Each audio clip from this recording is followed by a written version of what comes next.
Follow कीजिए हमारे Facebook page को और सब्सक्राइब कीजिए यूट्यूब चैनल को टेक्निकल सब्जेक्ट और टेक न्यूज़ की वीडियो सबसे पहले पाने के लिए। नमस्कार दोस्तों, आपका हमारे ऑनलाइन लेक्चर सीरीज में एक बार फिर से बहुत बहुत स्वागत है। आज से हम आपके लिए एक नया सब्जेक्ट साइबर सिक्योरिटी का टोटल लेक्चर सीरीज लेके आने जा रहे हैं। आज से 1 बाय 1 सारे लेक्चर को कवर करेंगे। जो भी सिलेबस होगा साइबर सिक्योरिटी का मेरा, वो आज के वीडियो के डिस्क्रिप्शन में आपको मिल जाएगा। उसी सिलेबस को फॉलो करके हम 1 बाय 1 सारे लेक्चर को कवर करेंगे। साइबर सिक्योरिटी की अगर हम बात करें तो आज के डेट में काफी इंपॉर्टेंट सब्जेक्ट है, क्योंकि किसी भी प्रोफेशनल कोर्स में अगर आप देखें, either BBA, BCA, MBA, BTech, M.Tech या कोई भी कोर्स आप देख लीजिए, वहां पे एक इंपॉर्टेंट सब्जेक्ट के तौर पे साइबर सिक्योरिटी आज के डेट में पढ़ाया ही जाता है। तो चलिए सबसे पहले हम बात करते हैं साइबर सिक्योरिटी की इंट्रोडक्शन के बारे में। उसकी नीड क्यों पड़ी, नीड के बारे में भी देखेंगे। उसके बाद कुछ हम उसकी हिस्ट्री की भी बात करेंगे, और मेजर इंपॉर्टेंट साइबर सिक्योरिटी का गोल क्या है, उस गोल की भी हम आज के लेक्चर में बात करेंगे। इसके बाद वाले लेक्चर में हम आज के वीडियो लेक्चर के डिस्क्रिप्शन जो मेरा सिलेबस है, उस सिलेबस के अकॉर्डिंग हम लेक्चर बाय लेक्चर आपके लिए वीडियो लेके आते रहेंगे। चलिए हम स्टार्ट करते हैं इंट्रोडक्शन ऑफ साइबर सिक्योरिटी से। Cyber security is the protection of internet connected system including hardware, software, program और data from cyber attack. Cyber word आप अगर देखें तो बहुत ही पहले से स्कूलिंग टाइम से सुनते आए होंगे कि साइबर कैफे में हम जा रहे हैं। साइबर कैफे में जनरली हम जाते क्यों हैं? इंटरनेट यूज करने के लिए। तो अगर हम साइबर कैफे में जाते हैं तो वहां पे दो चीज आपको दिखती होगी। एक तो कंप्यूटर सिस्टम दिखेगा, सब कंप्यूटर सिस्टम होगा, मतलब उस कंप्यूटर में कुछ हार्डवेयर होंगे और उस हार्डवेयर के साथ कुछ सॉफ्टवेयर भी होंगे जिसको आप यूज करेंगे। और एक इंपॉर्टेंट थिंग्स होता है इंटरनेट, मतलब जितने भी कंप्यूटर सिस्टम होंगे वो सारे इंटरनेट से कनेक्टेड होंगे। तो वही चीज यहां पे बोल रहा है कि साइबर सिक्योरिटी किसको कंसर्न करना है? प्रोटेक्शन आपको दे रहा है किस किस चीज का? Internet connected system. Internet connected system मतलब कि ऐसे कंप्यूटर सिस्टम जो इंटरनेट से कनेक्टेड है। अगर इंटरनेट से कनेक्टेड नहीं है, मतलब वहां पे साइबर अटैक होने के चांसेस कम है। साइबर अटैक केवल ज्यादा कंसर्न करता है इंटरनेट कनेक्टेड सिस्टम पे।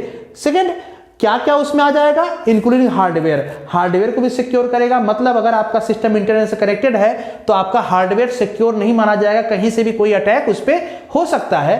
तो हार्डवेयर को सिक्योरिटी देगा। हार्डवेयर में कौन कौन से पार्ट आ जाएंगे? जैसे माउस हो गया, कीबोर्ड हो गया, मॉनिटर हो गया, प्रिंटर हो गया, ये सारे चीज आपके हार्डवेयर से रिलेटेड होंगे। दूसरा, सॉफ्टवेयर को भी सिक्योर करना होगा, क्योंकि जैसे कोई जो भी एप्लीकेशन आप यूज करते हैं कंप्यूटर सिस्टम में, वो सारे एक तरह से सॉफ्टवेयर ही होते हैं। आइदर वो ऑनलाइन गेम खेल रहे हो, कोई बैंकिंग का एप्लीकेशन यूज कर रहे हो जिससे कोई फाइनेंशियल ट्रांजैक्शन कर रहे हो, या आप कोई सोशल साइट पे हो, तो हर जगह आप देखेंगे अगर इंटरनेट पे कोई काम कर रहे हैं तो जो भी एप्लीकेशन यूज कर रहे हैं वो आपके सॉफ्टवेयर की कैटेगरी में आएगा।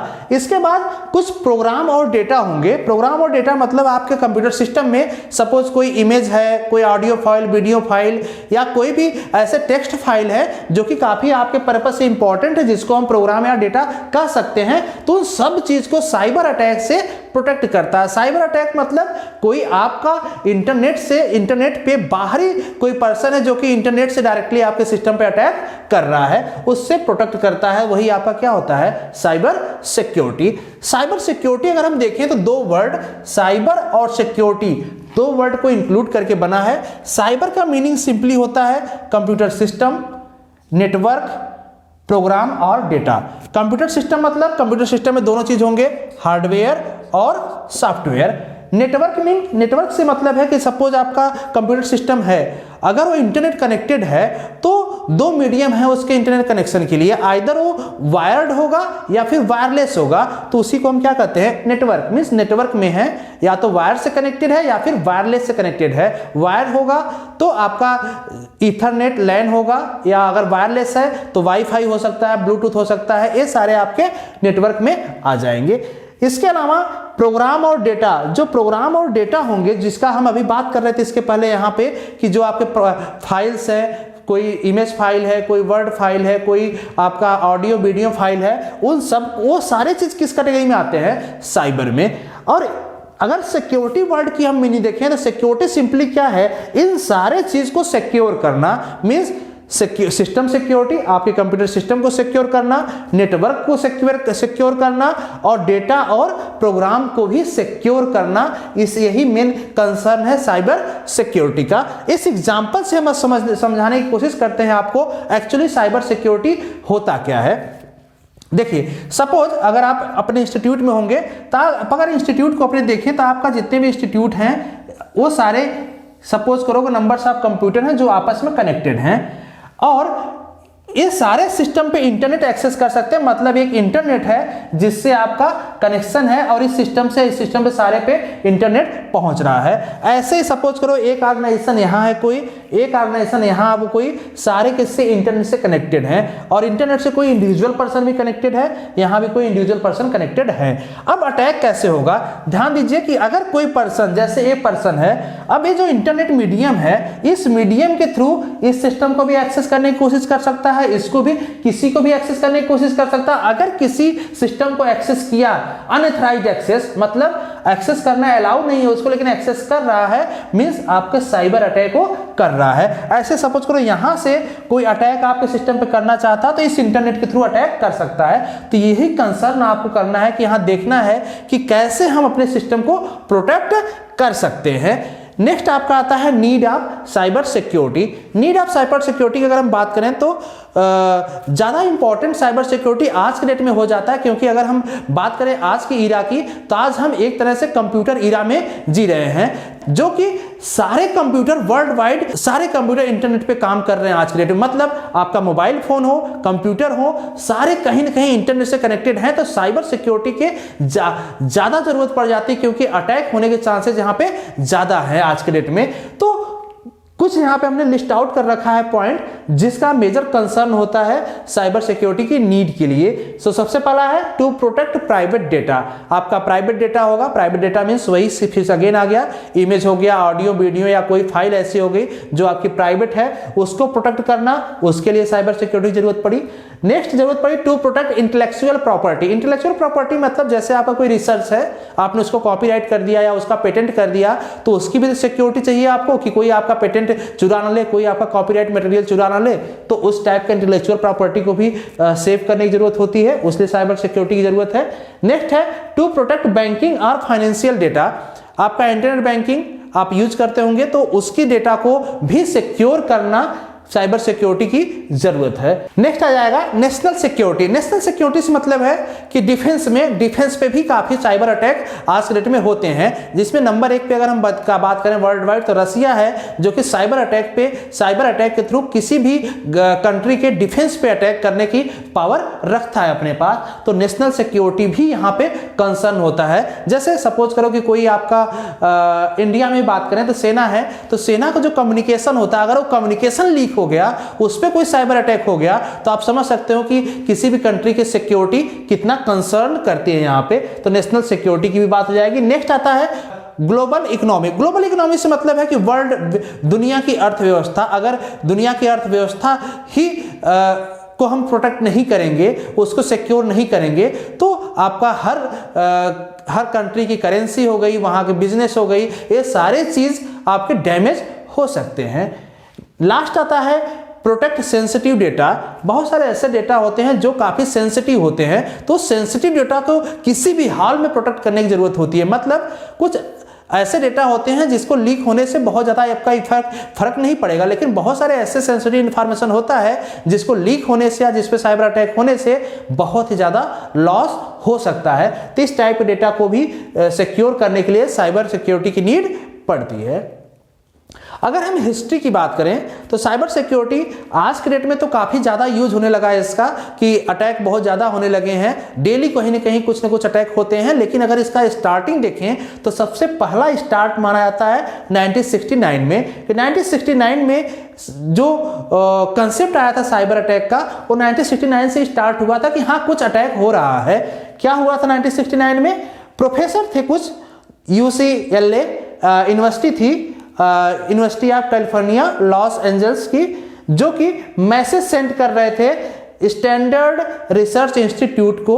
वो मैसेज क्या सेंड कर रहे थे? मैसेज सेंड कर रहे थे आपका लॉगिन नाम का मैसेज सेंड कर रहे थे। लेकिन जैसे ही इन्होंने LO टाइप किया उनका सिस्टम क्रैश कर गया और वही मैसेज वहां पे जा पाया। कहने का मतलब कि यहाँ पे पूरा मैसेज न टाइप हो पाया न तो जा पाया, बीच में क्या हुआ, सिस्टम पे कहीं अटैक आ गया और वो वहां पे मैसेज पूरी तरह से नहीं जा पाया। तो ये पहला इंस्टेंस था जहां से दुनिया में एक नई कंसेप्ट आया कि हाँ कहीं पे भी सिस्टम इंटरप्ट हो सकता है, कोई भी अटैक इस पे कर सकता है। नेक्स्ट इंस्टेंस हुआ था 1970 में, जहां पे रॉबर्ट थॉमस एक वायरस क्रिएट किए थे जिसको आज के डेट में दुनिया का सबसे पहला वायरस नाम माना जाता है, जिसका नाम था क्रीपर वायरस। क्रीपर वायरस क्या था, वो सिंपली नेटवर्क में, कंप्यूटर नेटवर्क में जाता था इंटरनेट के थ्रू कहीं पे भी और एक मैसेज प्रिंट करता था सिस्टम पे जाके। वो मैसेज क्या प्रिंट करता था, I am creeper catch me if you can. तो ये मैसेज ऐसे टाइप वहां पे टाइप कर सकता था, लेकिन कुछ ही दिन में जल्द 1971 1972 जाते जाते इसका एक एंटीवायरस आ गया था वहां पे, उसका नाम था रीपर एंटीवायरस आ गया था जो कि इसको कैच करके डिलीट कर सकता था। तो ये पहला वायरस हम क्रीपर को मानते हैं। नेक्स्ट इंस्टेंस हुआ था 1986 में, जहां पे रशियन अटैक करते हैं आपके डिफेंस में, किसी भी कंट्री के, वो भी साइबर अटैक करते हैं। तो रशियन वहां पे सबसे पहले 1986 में उन्होंने साइबर को एज ए वेपन यूज किया था किसी भी कंट्री की नेशनल सिक्योरिटी को ब्रेक करने के लिए। लास्ट जो माना जाता है 1988 में, 1988 की भी घटना काफी इंटरेस्टिंग थी। एक अमेरिकन साइंटिस्ट थे जो कि क्रिएट किए थे एक प्रोग्राम, एक छोटा सा प्रोग्राम जिसको हम वायरस भी कह सकते हैं, कि वो प्रोग्राम बनाए थे जो कि इंटरनेट पे ऐसे फ्रीली छोड़ दिए थे और वो चेक करना चाहते थे कि टोटल इंटरनेट की साइज क्या है, मतलब इंटरनेट कहाँ कहाँ एक्सेसिबल है, कितनी दूर तक हम वर्ल्ड वाइड इसको कवर कर रहे हैं। तो इसलिए इन्होंने एक प्रोग्राम बनाया था। तो ये जो 4 घटनाएं थी, ये 4 घटना काफी इंपॉर्टेंट है साइबर सिक्योरिटी के स्टार्टिंग पॉइंट से, कि यहीं से साइबर सिक्योरिटी को हम समझना स्टार्ट किए कि हाँ कुछ सिक्योर सिस्टम होना चाहिए, अदरवाइज ऐसी घटनाएं बढ़ती चले जाएंगे। आज के डेट में बात करें तो आज के डेट में डेली साइबर अटैक कहीं ना कहीं बैंकिंग सिस्टम पे, कहीं ना कहीं नेशनल सिक्योरिटी पे हमेशा आ रहा है। नेक्स्ट हम बात करते हैं साइबर सिक्योरिटी गोल की। साइबर सिक्योरिटी के 3 मेजर गोल हैं जिसको हम शॉर्ट में CIA कह सकते हैं या AIC कहते हैं। किसी किसी बुक में आपको या नेट पे कहीं CIA मिल जाएगा, कहीं पे AIC मिल जाएगा। मीन 3 गोल हैं, C for confidentiality, I for integrity and A for availability. ये 3 गोल हैं। यहां से भी देख सकते हैं AI से क्या हो जाएगा, A for availability, I for integrity, C for confidentiality. ये 3 गोल हैं। इन तीनों गोल को हम डिटेल में समझते हैं। कॉन्फिडेंशियलिटी का मीनिंग होता है कि जब 2 पर्सन आपस में कम्युनिकेट कर रहे हैं, 2 पर्सन मीन्स 2 सिस्टम, सपोज कर लो कि जैसे ये 2 सिस्टम है, एक कंप्यूटर सिस्टम यहाँ है, एक कंप्यूटर सिस्टम यहाँ है, ये दोनों इंटरनेट से कनेक्टेड हैं, यहाँ पे आपका इंटरनेट है, ठीक है। अब इस मैसेज यहाँ से कोई एक मैसेज सेंड कर रहा है यहाँ पे, तो ये मैसेज यहां से जो सेंड किया वैसे मैसेज यहां पे पहुंचे, लेकिन इसके अलावा कोई third person means first, second और थर्ड पर्सन, कोई भी थर्ड पर्सन उस मैसेज को एक्सेस ना कर पाए, मीन्स कोई अनऑथराइज्ड पर्सन या अनऑथराइज्ड यूजर उस मैसेज को ना देख पाए, ना उसको हैक कर पाए। तो अगर ऐसी सिक्योरिटी हम प्रोवाइड करते हैं तो उसको हम कहते हैं कि हमारा जो कम्युनिकेशन हो रहा है वो कॉन्फिडेंशियलिटी आ रही है, वहां पे कोई थर्ड पर्सन यहाँ पे इन्वॉल्व नहीं है। तो इस तरह की कॉन्फिडेंशियलिटी लाने के लिए हम यूज करते हैं इनक्रिप्शन टेक्नोलॉजी की। इनक्रिप्शन टेक्नोलॉजी क्या होता है, जैसे सपोज करो कि यहाँ पे मैंने मैसेज किया हेलो मैसेज यहाँ पे लिख रहे हैं, बीच में जब इंटरनेट पे जाएगा वो इंटरनेट पे यहाँ पे इंक्रिप्शन एल्गोरिथम लग जाएगा और हेलो मैसेज इनक्रिप्ट होके किसी और फॉर्म में हो जाएगा। फॉर एग्जांपल जैसे यहाँ पे हो जाए OLLAX, कुछ इस तरह से हो जाए, और जैसे इस सिस्टम दूसरे सिस्टम पे मैसेज पहुंचे, यहाँ पे मैसेज डिक्रिप्ट हो जाए और यहाँ पे मैसेज क्या आ जाए, हेलो। तो अब इंटरनेट में जब ट्रेवल करेगा तो इंटरनेट में किसी और फॉर्म में ट्रेवल कर रहा है, तो अगर कोई थर्ड पर्सन इसको अटैक भी करता है तो उसको ए वाला मैसेज मिलेगा और ये मैसेज क्या होगा, मीनिंगलेस होगा उसके लिए, क्योंकि वो डिक्रिप्ट नहीं कर पाएगा उसको, तो एक्चुअल मैसेज आपका कॉन्फिडेंशियली लूज नहीं होगी। नेक्स्ट आता है इंटीग्रिटी। इंटीग्रिटी से मतलब है, सेम एग्जांपल में अगर हम देखें, 2 सिस्टम है, यहाँ पे इंटरनेट से कनेक्टेड हैं, अगर यहाँ से कोई डेटा सेंड हो रहा है तो इंटीग्रिटी का मतलब होता है कि आपका बीच में कोई डेटा मॉडिफिकेशन नहीं हो रहा है। मतलब यहाँ पे अगर मैंने सेंड किया मैसेज हेलो, तो यहाँ पे हेलो ही पहुंचेगा, ऐसा नहीं कि बीच में कोई इस मैसेज को हैक कर ले और इसको चेंज करके कुछ और मैसेज बना दे और उसी मैसेज को जो नया मैसेज मॉडिफाई करेगा उस मैसेज को यहाँ पे भेज दे।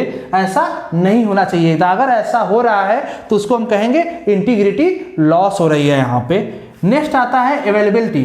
अवेलेबिलिटी से मतलब है कि अगर आप एथराइज्ड पर्सन हैं तो आपके लिए वो डेटा हमेशा अवेलेबल होना चाहिए। जैसे फॉर एग्जांपल अगर हम बात करें इंटरनेट पे कभी हम देखें फॉर्म फिलअप कर रहे हैं, कोई फॉर्म फिलअप करते हैं तो जनरली क्योंकि हम एथराइज्ड पर्सन हम फॉर्म फिल कर सकते हैं, लेकिन कभी कभी क्या होता है हम फॉर्म फिलअप नहीं कर पाते, सिस्टम आपका वेबसाइट क्रैश किया होता है। तो ऐसा क्यों होता है कि वहां पे अवेलेबिलिटी की कमी हो रही है, मतलब जो रिसोर्स है वो हमेशा आप अवेलेबल नहीं हो पा रहा है, उस पर कहीं ना कहीं कोई साइबर अटैक या कुछ साइट में प्रॉब्लम हो रही है। तो अवेलेबिलिटी से मतलब है सिंपली कि अगर हम एथराइज्ड पर्सन हैं तो हमारे लिए डेटा हमेशा अवेलेबल होना चाहिए कि हम कभी भी उस डेटा को एक्सेस कर सके।